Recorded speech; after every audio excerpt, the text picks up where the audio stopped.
જોહાર સાથીઓ, આજે વાત કરવી છે જગતના તાત ખેડૂતની। સમગ્ર વિસ્તારમાં ખેડૂતની પરિસ્થિતિ ખૂબ જ દયનીય છે।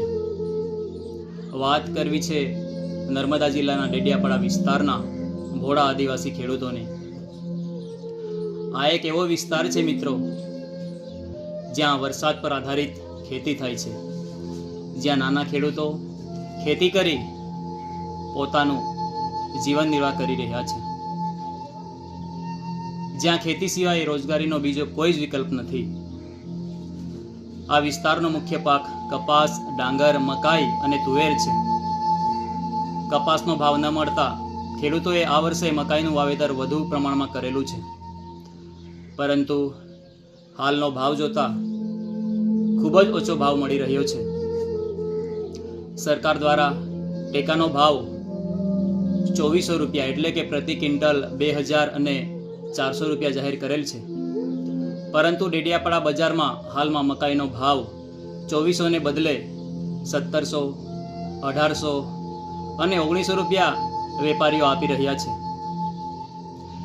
પરિણામે આદિવાસી ખેડૂતો લૂંટાઈ રહ્યા છે।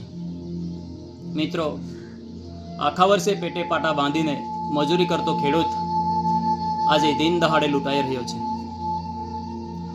હદ તો ત્યારે વટી જાય છે કે જ્યારે ખેડૂતો પોતાનો માલ જ્યારે વેચવા લઈ જાય છે, ત્યારે વેપારીઓ દ્વારા ઊંચા અવાજે કહેવામાં આવે છે કે તને આ જ ભાવ મળશે, તારે વેચવું હોય તો વેચ, કાં તો ઘરે પાછો લઈ જા।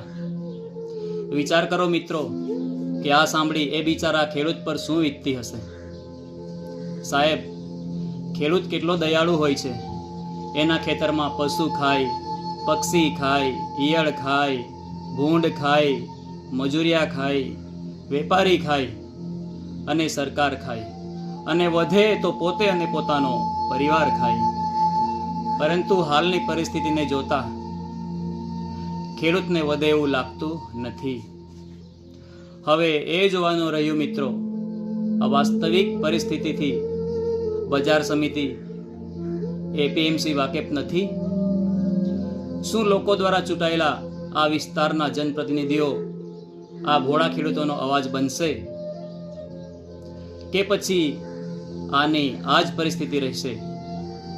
તો મિત્રો, આની આ જ પરિસ્થિતિ રહી પરિણામે ખેડૂતની શું હાલત થશે? તો આ મારો અવાજ એ લોકો સુધી પહોંચે એ આશા સાથે આપ સૌને જય જોહાર, જય આદિવાસી।